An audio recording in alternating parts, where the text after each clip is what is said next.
Hello friends, तर आज आले होते फ्लिपकार्टवरून मस्त बेडशीटचं पार्सल.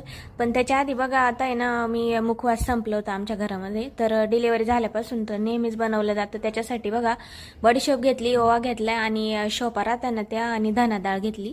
तर एवढं सगळं टाकते मी. तर तुम्ही काय काय टाकते मुखवास बनवण्यासाठी तर कमेंटमध्ये नक्की सांगा. आणि मस्त सर्व भाजून घेतलं आणि बंद डब्यात पॅक करून ठेवलं. जेवढं लागेल तेवढंच आपण बनवायचं आहे. पावसाळ्यात सादळून जातं. त्याच्यानंतर मग पार्सल आलेले होते, तर सर्व काम आवरलं. त्याच्यानंतर मग सर्व पार्सल ओपन करून बघितले, तर फ्लिपकार्टवरूनच मी बेडशीट मागवलेले होते. तर 90-98 रुपयामध्ये सर्व सिंगल बेडशीट होते आणि डबलचे पण ऑफरमध्ये 111 असे घेतलेले मी. तर खूप दिवसापासून मी ठरवलं होतं कार्टूनचे बेडशीट घ्यायला, तर फायनली घेतले एकदाचे. आणि लाडूची नुसती लोडबोड चालली होती, कारण कार्टूनचे बेडशीट असल्यामुळे ना, तर त्याला खूप नवल वाटत होतं. आणि मग शेवटी मी एक पलंगावरती आथरूनच दिलं. त्याला खूप आवडलं होतं. चला भेटू पुढच्या व्हिडिओत. Bye bye.